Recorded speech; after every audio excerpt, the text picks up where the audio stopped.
지난 시간 어둠의 세력의 유형 중 집단 영체까지 살펴보았습니다. 영체란 인간의 의식에 의해 창조되는 단순한 형태의 의식을 지닌 에너지의 덩어리라고 했지요. 본능에 따라 움직이는 동물이나 입력된 명령대로 작동하는 컴퓨터 프로그램과 유사한 것으로 이해하시면 됩니다. 영체에는 개인의 의식에 의해 잠재의식층에 창조되는 내면의 영체와 집단의식에 의해 낮은 차원의 영계에 창조되는 집단 영체가 있다고 했습니다. 지난 시간 우리는 유대인들의 집단의식에 의해 창조된 강력한 힘을 지닌 집단 영체 하나를 살펴보았습니다. 그것의 이름이 좀 충격적이었죠. 여호와. 아마도 정통 기독교 신앙을 지닌 분들에게는 상당히 충격이 되는 이야기였을 수 있습니다. 너무 놀라지 않으셔도 됩니다. 그동안 우리가 하나님을 여호와라고 불렀다고 해서 다 이 집단 영체를 섬기며 그것에 에너지를 갖다 바친 것은 아니니까요. 이름만 그렇게 불렀을 뿐 우리가 진정 마음으로 믿는 하나님은 예수님께서 알려주신 참 신이신 현존 하나님, 아버지 하나님이 아닙니까? 아버지 이름 좀 잘못 불렀다고 아버지가 바뀝니까? 우리가 그분을 어떻게 부르든 그건 그리 중요한 문제가 아닙니다. 하나님은 우리의 마음이 당신을 향하고 있음을 아시니까요. 그 하나님은 우리가 당신을 찾을 때마다 우리에게 영적인 에너지를 공급해 주시면 주셨지 결코 우리의 에너지를 빼앗아 가시는 분이 아닙니다.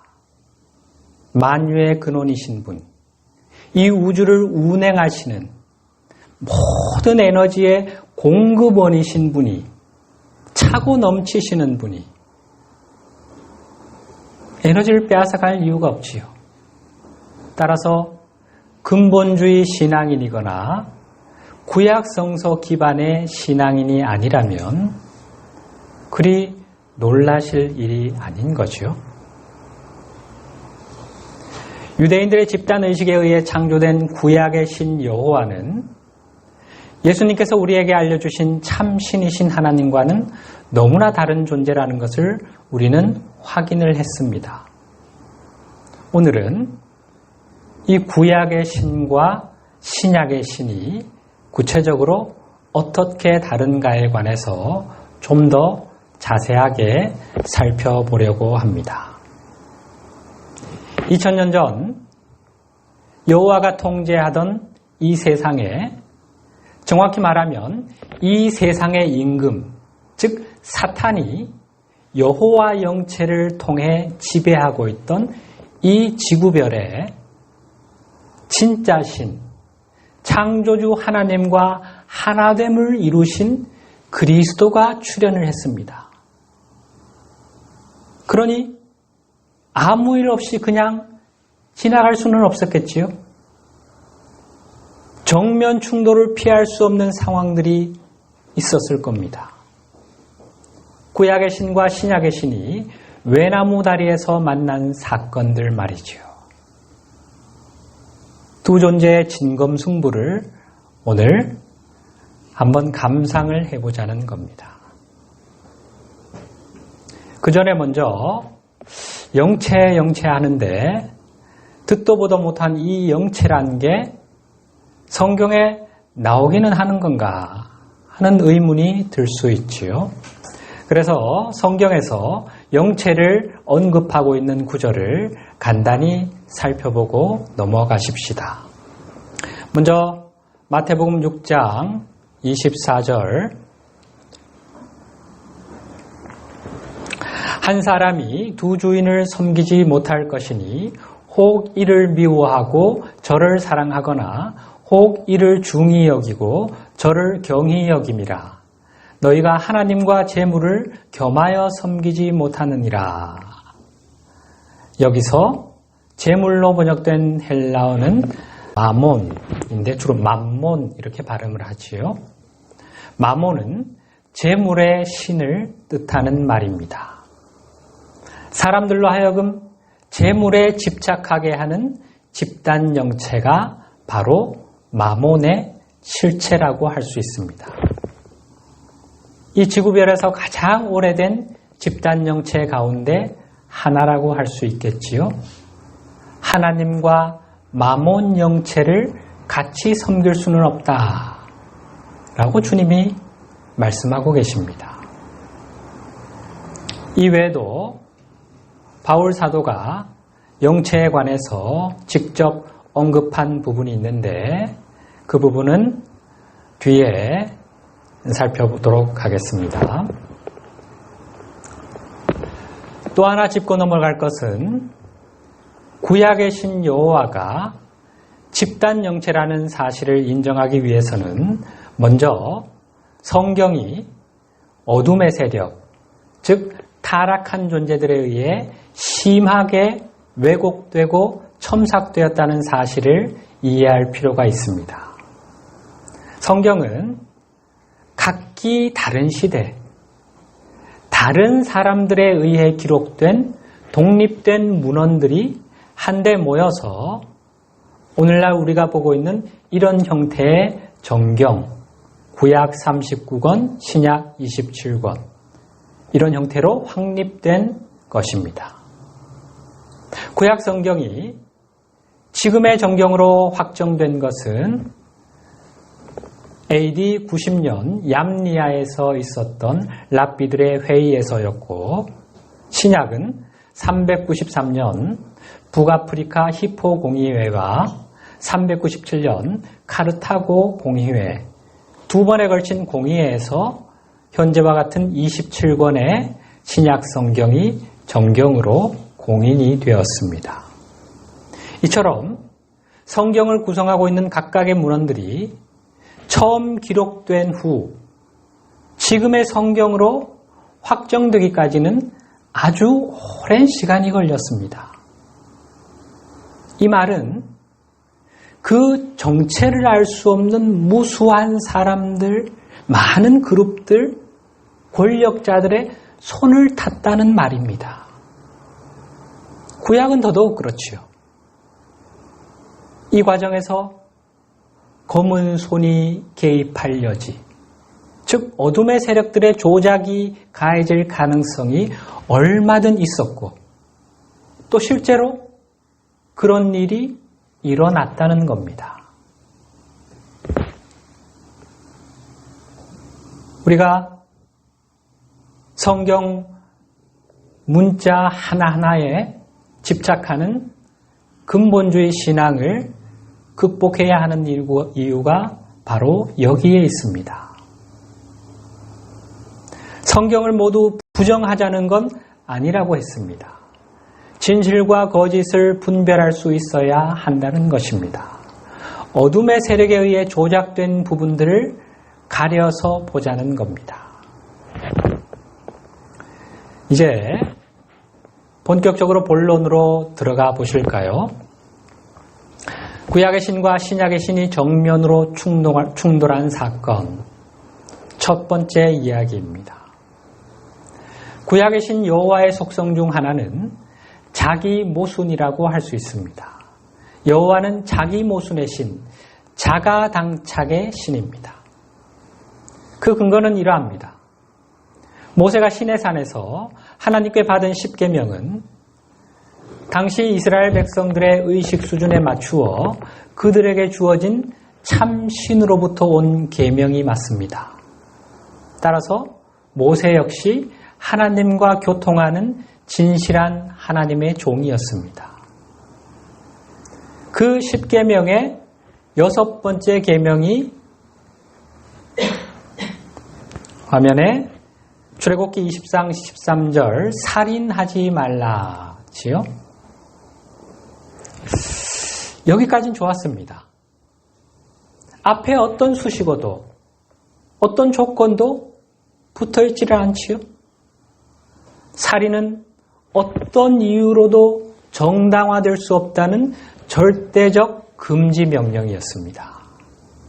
분명히 하나님께로부터 온 말씀이었습니다. 그런데 후에 여기에 많은 내용들이 첨가되었고 그것이 이스라엘 백성의 삶을 규율하는 율법이 된 것인데 이것이 문제였습니다. 그 내용 중 하나는 이러합니다. 레위기 27장 1절과 28절, 29절 쉬운 성경 버전으로 함께 보시겠습니다. 여호와께서 모세에게 말씀하셨습니다. 백성이 여호와께 바치는 예물 가운데에는 특별한 것이 있다. 그것은 사람이 될 수도 있고 짐승이 될 수도 있고 가족의 재산 가운데서 밭이 될 수도 있다. 그런 예물은 다시 사거나 팔 수 없다. 그것은 여호와께 지극히 거룩한 것이다. 여호와께 바친 사람은 다시 살 수 없으니 그런 사람은 죽여라. 백성이 여호와께 바치는 예물 가운데는 특별한 것이 있는데 그것은 사람이 될 수가 있다고 합니다. 사람을 제물로 바치라는 겁니다. 인신제사를 요구하고 있는 것이요. 조작의 흔적이 보이죠. 29절 그런 사람은 죽여라. 사람을 예물로 바치고 예물로 바쳐진 사람은 반드시 죽이랍니다. 누가? 여호와가. 살인하지 말라 하신 10계명 제6계명과 모순되는 내용이지요. 우리가 믿는 하나님, 예수 그리스도를 통해 전해진 하나님이 이런 말씀을 하셨겠습니까? 한 생명을 천하보다 귀하게 여기시는 예수님의 삶과 가르침과도 너무나 동떨어진 내용이 아닙니까? 이런 것들을 가려낼 수 있어야 한다는 겁니다. 또 출애굽기 31장 12절과 15절 말씀 여호와께서 모세에게 말씀하여 이르시되 엿새 동안은 일할 것이나 일곱째 날은 큰 안식일이니 여호와께 거룩한 것이라 안식일에 일하는 자는 누구든지 반드시 죽일지니라. 안식일에 일하는 사람이 있으면 반드시 죽이랍니다. 앞에서는 살인하지 말라 해놓고 뒤돌아서는 죽이라 합니다. 이런 것은 빙산의 일각에 불과하지요. 구약에 신 여호와는 이스라엘 백성으로 하여금 부모가 자식이 부모를 죽이게 합니다. 형제지간에 친구간에 사륙을 조장하기도 하는 것을 지난주에 살펴보았지요. 또 이 여호와의 명령으로 이스라엘 백성이 쳐 죽인 이방인의 수가 얼마입니까? 그들의 피, 그 절규, 원한이 다 어디로 갔을까요? 에너지 보존의 법칙에 의해 허공에 사라질 수는 없습니다. 카르마가 되어 우주로 날아갔겠지요? 지난 2000년간 이스라엘 백성이 겪은 고난 한번 생각해 보십시오. 원인 없는 결과는 없다는 것이 하나님이 정하신 우주의 이치지요. 여기서 안식일에 해서는 안 되는 일, 이 금지된 일에는 사람을 치유하는 일, 영혼을 살리는 일까지 포함되었습니다. 그래서 예수님께서 안식일에 38해 된 병자를 고쳐주시자 유대인들이 예수님을 박해하기 시작합니다. 그때 주님께서 이런 말씀을 하십니다. 요한복음 5장 17절 예수께서 그들에게 이르시되 내 아버지께서 이제까지 일하시니 나도 일한다 하시매. 어떻게 된 거지요? 구약의 신 여호와는 안식일은 내가 쉬는 날이니 너희도 쉬어야 한다면서 쉬지 않고 일하는 자는 반드시 죽이라 했는데, 예수님이 아버지라 하시는 그 하나님은 안식일에도 일을 한다고 하십니다. 아버지께서 안식일에도 일하시니 나도 일하는 것이다 라고 하십니다. 구약의 신과 신약의 신이 정면으로 충돌하고 있는 상황이지요. 유대인들의 집단의식의 창조물인 여호와 영체와 예수 그리스도를 통해 당신을 드러내고 계시는 창조주 하나님이 외나무 다리에서 만난 것입니다. 둘의 차이가 극적으로 대비되는 장면이지요. 그 구절만 따로 떼서 한번 다시 볼까요? 안식일에 일하는 자는 누구든지 반드시 죽일지니라. 내 아버지께서 이제까지 일하시니 나도 일한다. 빼박이지요? 빼도 박도 못하는 상황. 부인할 수 없을 정도로 둘의 차이가 극명하게 드러나고 있는 상황이지요. 자기 존재를 철저히 숨기며 수천 년간 은밀하게 유대인의 정신을 통제해온 시커먼 에너지의 덩어리, 이 영체를 통해 사람들의 의식을 지배해온 사탄의 실체가 진리의 빛 앞에서 만천하에 폭로되는 순간이었습니다. 예수님을 세상에 보내시어 당신의 사랑을 전하라 하신 아버지 하나님, 에흐예 아쉐르 에흐예, 현존 하나님은 안식일에도 일하시는 신입니다. 내 아버지께서 이제까지 일하시니 나도 이 안식일에 일하는 것이다. 사람을 살리는 일, 이보다 더한 일이, 귀한 일이 어디에 있습니까? 그날이 안식일이라면 더더욱 의미 있는 것 아닙니까? 그런데 구약의 신 여호와는 이유 여하 불문하고 안식일에 일하는 자는 반드시 죽이라 합니다. 그래서 이 여호와 영체에 사로잡힌 유대인들이 예수님을 죽이려 했던 것입니다.